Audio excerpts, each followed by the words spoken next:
오늘 하나님의 말씀은 잠언 3장 5절에서 6절 말씀입니다.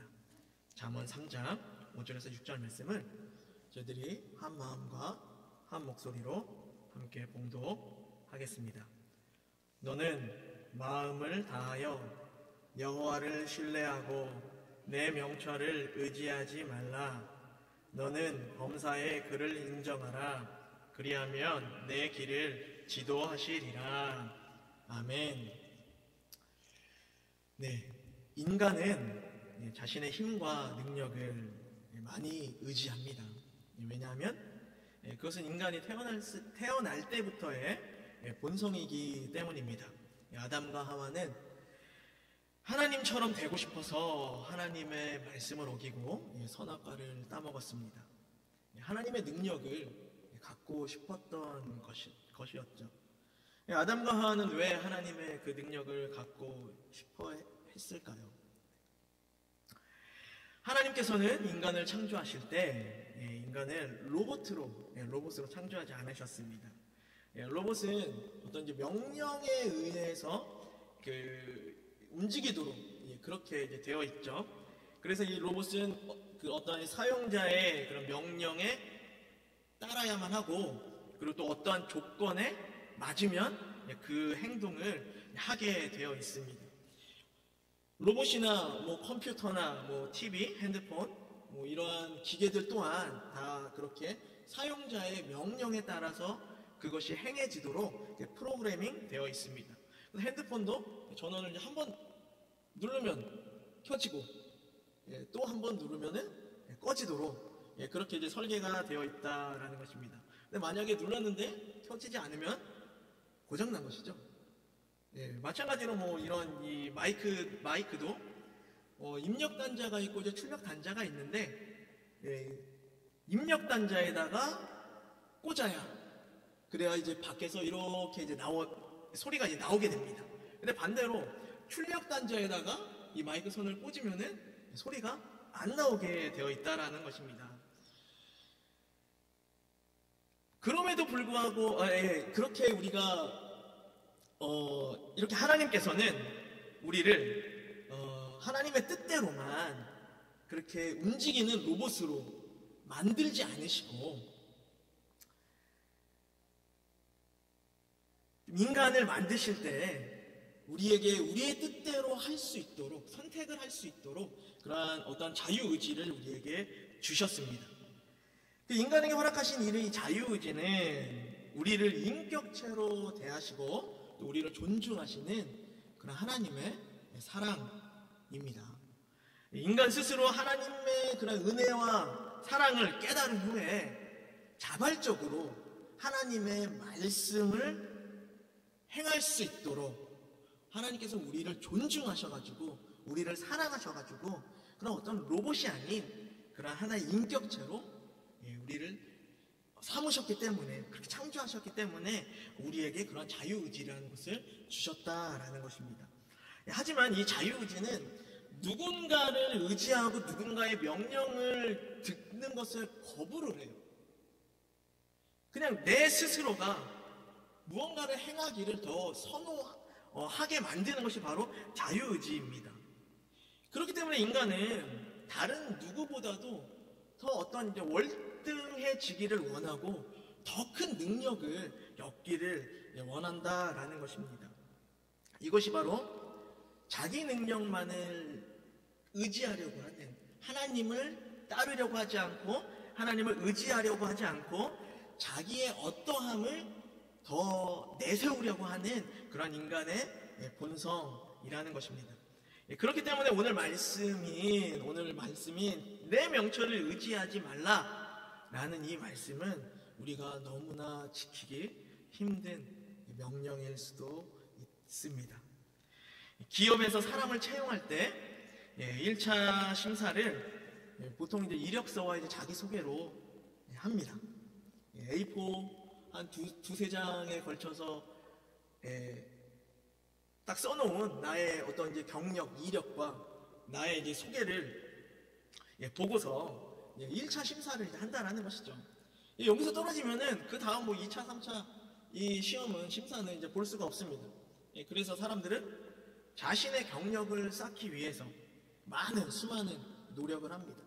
그래서 더 좋은 대학을 가려고 하고, 그리고 또 어떤 대회에 나가서 수상을 하려고 이런 노력도 하고, 그리고 또 그 외국어 능력을 또 다 대기업들에서는 다 이게 보거든요. 그래서 이제 외국어를 더 좋은 점수를 얻기 위해서 더 열심히 공부를 하고, 또 내가 또 더 잘하는 것을 나타내기 위해서는, 또 사람들에게 알려주기 위해서는 자격증이라는 것이 또 필요하지 않습니까? 그래서 그 자격증을 따기 위해서도 또 노력을 하고, 이러한 여러 가지 것들이 대학이라든가 외국어 능력이라든가 자격증이라든가 이러한 것들이 나를 평가하는 어떤 기준이 되기 때문에 사람들은 그것을 얻기 위해서 많은 노력을 하고 있습니다. 세상은 계속해서 우리를 이렇게 이제 자신의 능력을 내세우도록, 자신의 그 능력을 의지하도록 우리를 만들어 가고 있다라는 것입니다.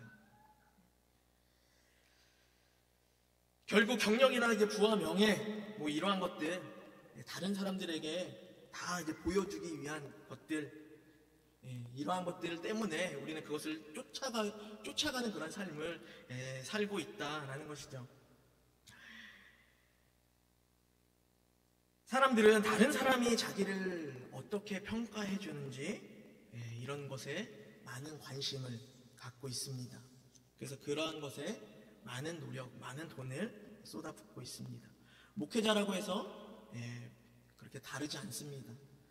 많은 교회들이 나이 많은 목회자보다 나이가 젊은 그런 목회자들을 더 선호합니다.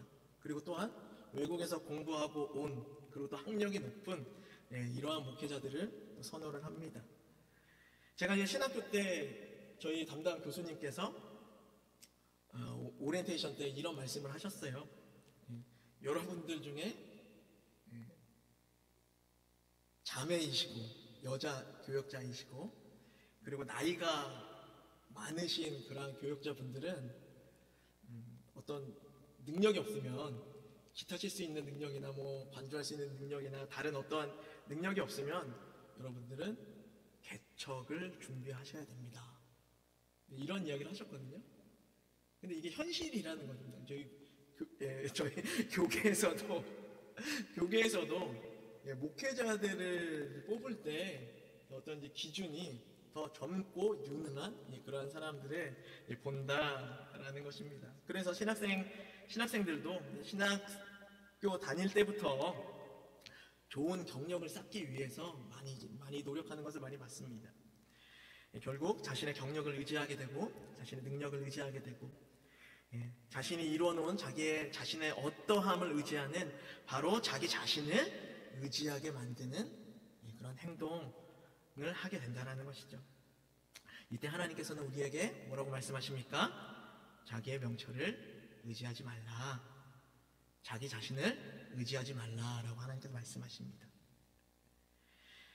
정말 현실에 비춰봐서는 이건 너무나 지키기 힘든 그런 명령입니다. 그렇지만 하나님께서는 그것이 아니라 나를 의지해라, 하나님만을 의지해라 라고 말씀하십니다.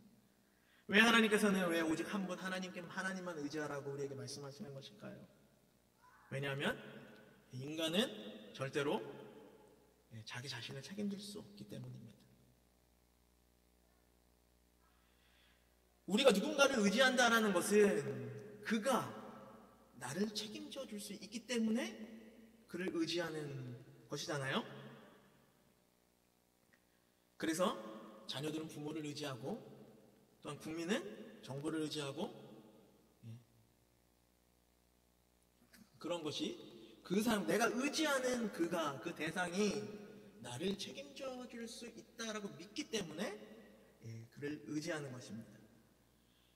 하지만 이 세상에 있는 모든 것들은 다 유한합니다. 능력이 유한합니다. 갖고 있는 재원들이 다 유한합니다. 언젠가는 끝납니다. 끝까지 우리를 책임져 줄 수 없다라는 것이죠.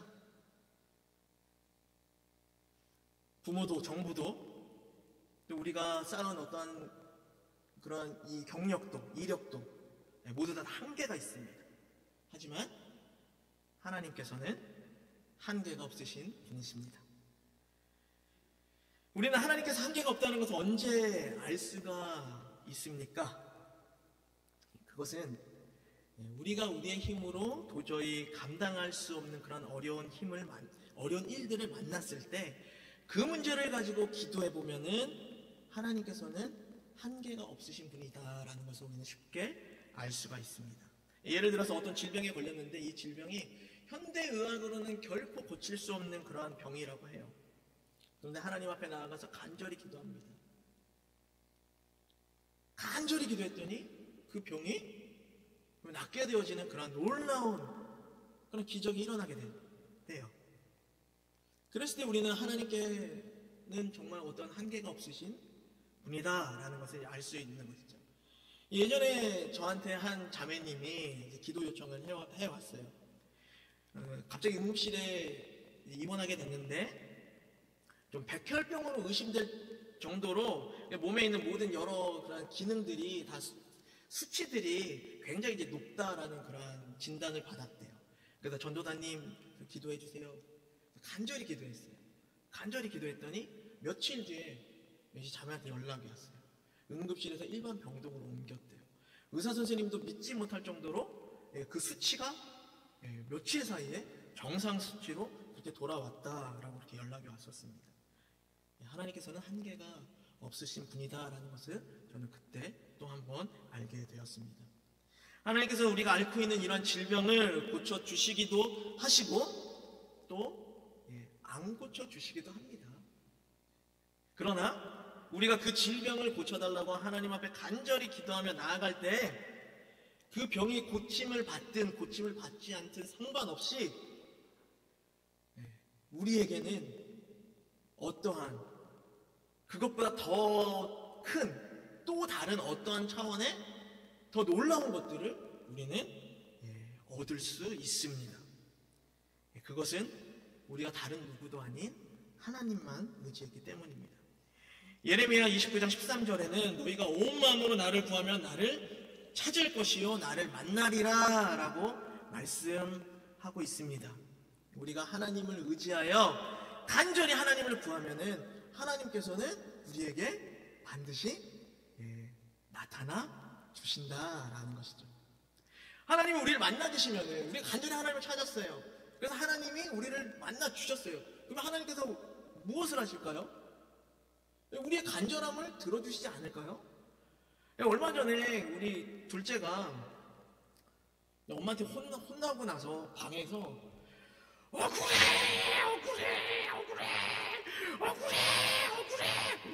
이렇게 우는 거예요. 방에서 문 닫아놓고 아주 막 서럽게 억울해 막 이렇게 우는 거예요.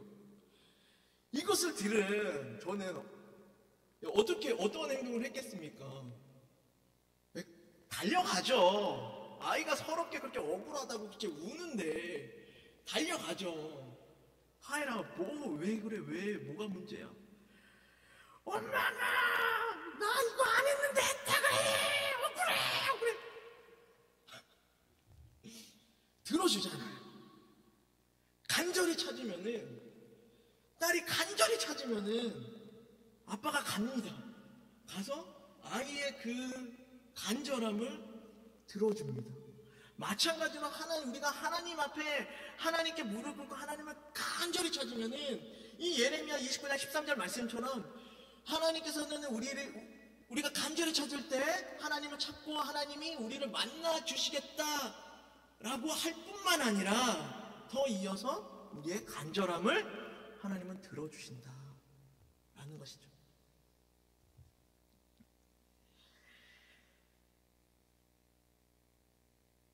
교회 오빠라는 영화가 있는데요. 그건 이제 고 이관희 집사님에 이제 관한 다큐멘터리 이제 영화입니다.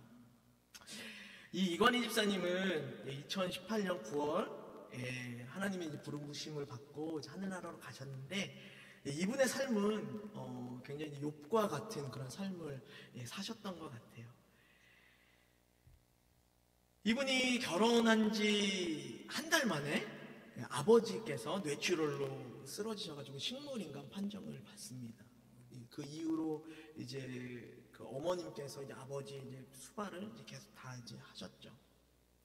그리고 이제 결혼하고 이제 4년 한 달 만에 이제 그런 일들을 겪고 또 4년 뒤에 첫째 딸이 이제 태어나게 됐는데, 이 이건희 집사님이 첫째 딸이 태어나고 2주 뒤에 좀 이제 아파서 병원에 가서 진료를 했는데 대장암 말기 진단을 받은 거예요. 그런데 심지어 이 암이 몸 곳곳으로 이제 전이 됐다라는 그런 소식까지도 듣게 됩니다. 근데 이 소식을 들은 어머니께서 충격으로 극단적인 선택을 하셨어요. 4년 동안 이제 남편을 수발하다가 자기 아들까지도 이렇게 대장암 말기에 온몸에 전됐다는 이 이야기를 들으시고 그것을 견디지 못하셔가지고 극단적인 선택을 이제 하셨는데, 여기서 이제 또 끝이 아닙니다. 그리고 7개월 뒤에는 아내가 혈액암 4기 판정을 또 받습니다.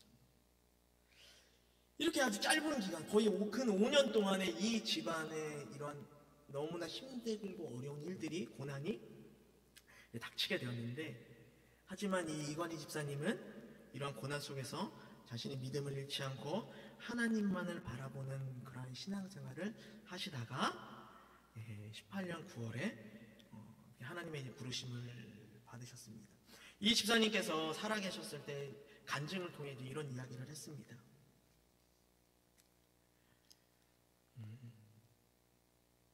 네, 제가 이 방송에서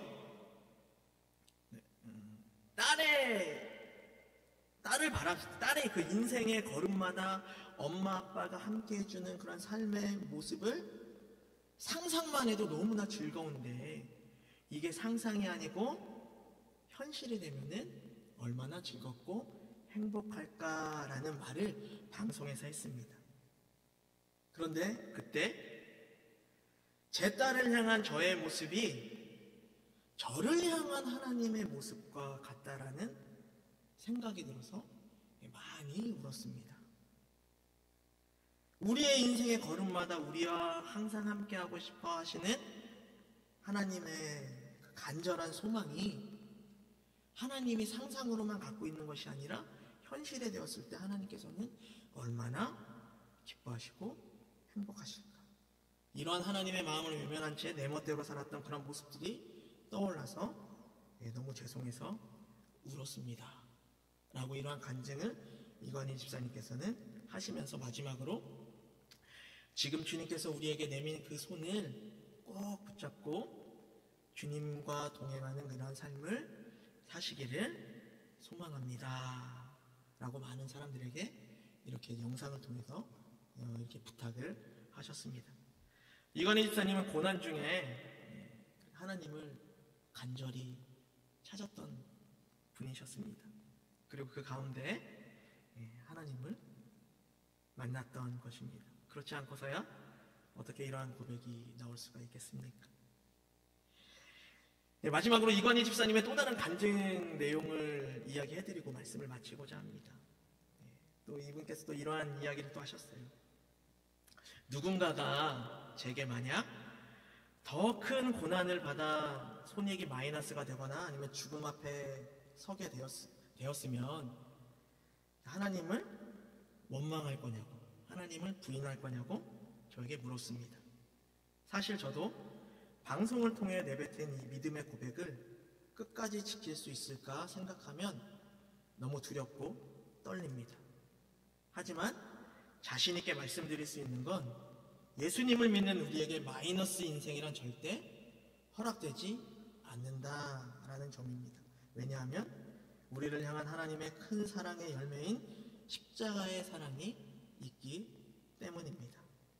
나 같은 죄인을 위해 목숨을 내어주신 만큼 큰 은혜를 대신할 수 있는 것 이 세상에는 없습니다. 그러므로 이 세상의 어떤 역경도 심지어 죽음도 예수님의 보혈보다 크지 않습니다. 이건희 집사님은 하나님께 간절히 기도했지만 병 고침은 받지 못하고 하나님의 부르심을 받았습니다. 하지만 이관희 집사님은 병 낫는 것보다 더 큰 열매를 얻은 것 같습니다. 하나님을 의지했을 때의 유익을 알았다라는 것이 어떻게 보면 더 큰 열매를 맺은 것이 아니었을까 생각이 되어집니다. 노아는 방주에서 키도 없이 돛도 없이 약 1년간 어디로 가는지도 모르고 바람이 부는 대로 떠돌아다녔습니다. 언제 방주에서 내릴지도 모르고 하염없이 방주에서 그 날만을 기다리고 또 기다렸습니다. 이때 노아는 하나님만 의지하지 않았을까요? 엘리야는 850명의 바알 선지자, 바알과 아세라 선지자들과 대결했습니다. 이때 왕인 아합 왕은 엘리야를 잡아 죽이려고까지 했던 그런 사람입니다. 엘리야는 하나님을 믿는 그 당시 북이스라엘에서 유일한 한 사람이다라고 본인은 그렇게 여겼습니다. 근데 그 한 명과 850명이 대결을 해요. 그 상황이 굉장히 두렵고 무서운 그런 자리가 될 수도 있었음에도 불구하고 엘리야가 담대하게 갈멜산으로 나아갈 수 있었던 그 이유가 하나님만을 의지해서였기 때문이 아니었을까요? 선한 이웃교 성도 여러분, 하나님만 의지하고 하나님을 간절히 찾으십시오. 그러면 하나님께서는 우리를 만나 주실 것입니다. 우리의 모든 것들을 책임져 주시는 하나님을 간절히 찾으십시오. 자신을 의지하지 말고 오직 하나님만 의지하십시오. 하나님께서 우리의 간절함을 들으시고 응답하십니다. 오직 하나님만 의지하여 믿음으로 승리하는 성도님들 되시기를 기도합니다. 우리 함께 기도하시겠습니다.